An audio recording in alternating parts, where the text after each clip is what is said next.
કે આજે વર્ષોનો પ્રોબ્લેમ છે. આપણે આજવા જે સરોવર છે આટલું દૂર છે, પ્રતાપપુરા સરોવર આટલું દૂર છે.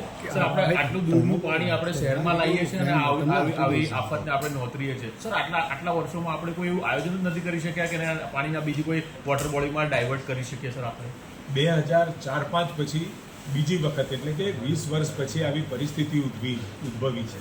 પરંતુ વિશ્વામિત્રી નદી અહીંયાથી પસાર થતી હોય, બંને ડેમ અને બીજા 3 જેટલા જળાશયો જે ગેટેડ નથી, એનું પાણી પણ એ ઓવરફ્લો થઈ અને વિશ્વામિત્રીમાં આવી રહ્યું.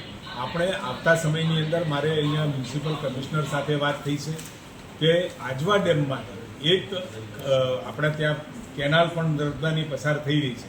એટલે ઓવર ટોપિંગ થતું અને જે ઓવર રૂલ થતું પાણી એ વધારાનું બીજી એક ચેનલ કરી મેઇન કેનાલમાં લઈ જાય અને વિભાગના અખાત સુધી છોડી શકાય એવી વ્યવસ્થાની વાત પણ અમારે થઈ ચૂકી છે.